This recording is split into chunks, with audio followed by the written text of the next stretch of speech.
Bueno, egunon ikusi dugu nola hasi diran behin-beken azterketak. Gaur izango dira nolabait hizkuntzari buruzkoak, tesiko teknikoa eta baita ere, arlo sozioekonomikoko galderak izango dituzte, egun osoko azterketa izango dute.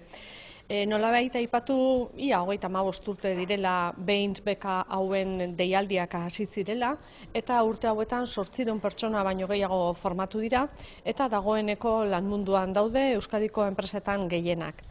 Beka hauek garrantzitsua dira eta aurten lortu dugu nolabait berriz ere interesa piztea, 100 beka dira guztira eta 235 pertsona ditugu azterketak egiten. 235 pertsona horietatik gainera pozgarria da, gehienak emakumeak dira. 121 emakumeak dira, 114 gizonezkoak dira. Horrek esan nahi du nolabait baita ere gure mezua esanez enpresa munduan, industria arloan badagoela etorkizuna, ari gerala poliki-poliki hori ere sustatzen. Eta bestalde batetik beka honek suposatzen du konpromiso handia. Konpromiso handia ze 2 urtetako formakuntza da. Alde batetik 300 ordutako formazio teorikoa, titulo propioa ematen zaie, nazioarteko merkatuan nola funtzionatu behar den. Gero, 12 hilabeteko formakuntza dago, bai gure Espliko bulegoetan, agentziaren bulegoetan, edo baita ere Espainiar enbajadako hainbat bulegoetan. Guztira, 40 lurralde desberdinetan egon daitezke ikasleak, 12 hilabetetan, eta gero, 3. fase bat izango da 8 hilabeteko formakuntza enpresa batean praktikak egiten, euskal enpresa batean praktikak egiten. Eta berriro diot, guztira dia 2 urte. 2 urtearen ondoren, pertsona hauek ia kolokatuta ateratzen dira. Esan genezake, urtea pasa ondoren 80-15 guztiak lan munduan daudela. Beraz, formakuntza hau oso egokia da, nazioarte mailan egin behar den lana kontutan izateko. Eta aurten, 2 pertsona baino gehiago ditugu beka bakoitzeko, eta lehiatua izango da momentu honetan egiten ari diran azterketa. Comentarles, hoy estamos asistiendo al inicio de los exámenes para acceder a las becas 20. Son unas becas que llevan ya casi 35 años en el mercado, que hemos formado más de 800 personas que están trabajando la mayoría en empresas vascas en estos momentos y que este año de alguna forma hemos visto que hemos conseguido llegar a más personas y para 100 becas tenemos más o menos más de 230 personas que están accediendo a los exámenes.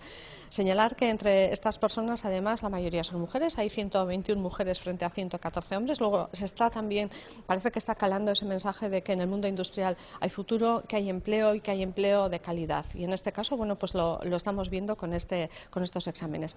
Son exámenes que van a durar todo el día, donde van a hacer pruebas de idioma, van a hacer pruebas psicotécnicas, del ámbito socioeconómico también tendrán sus cuestiones y en definitiva son becas que son realmente exigentes para estas personas que están accediendo a ellas. Son becas exigentes porque son 2 años de formación una formación que lleva unas 300 horas teóricas y les dan un título propio de posgrado de la universidad, pero además después llevan 12 meses de formación, bien en las oficinas de la Agencia Vasca de Internacionalización o en diferentes embajadas del Estado español, en 40 destinos diferentes, y que a partir de ahí además tienen otros 8 meses de formación de prácticas en empresas vascas que están internacionalizadas.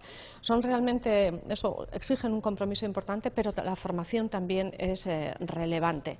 Lo que se está consiguiendo es que realmente este mundo de la internacionalización, del mercado exterior, del comercio exterior, bueno, está siendo cada vez más solicitado y podemos decir que alrededor del 90 al 95% de estas personas que acceden a estas becas, bueno, pues antes del año de su finalización están ya colocadas y tienen una trayectoria profesional además de calidad y que pueden llegar a puestos directivos realmente importantes.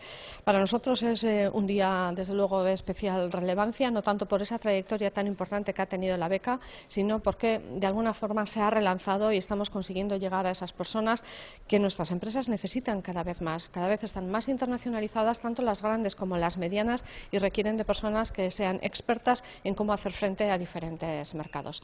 Beraz, gaur sorterik eta onena etorri diran ikasle guztiei, eta hemendikan eta aurrera 2 urtetako lana izugarria izango da, baina oso harro gaude beraietaz, benetan bai enpresetan eta bai agentzia desberdinetan eta bulego desberdinetan daudenean guztiek esaten digute oso ondo formatuta dijoazela eta gainea aktitude egoki batekin. No es tanto o solo la formación que se les presta, sino la actitud que llevan y siempre nos transmiten una actitud positiva, una forma de trabajar desde luego que les hace ser realmente demandados en el mundo laboral. Por tanto, la mejor de las suertes para todos y que a partir de ahora pues esos 2 años que van a tener por delante sean fructíferos para ellos.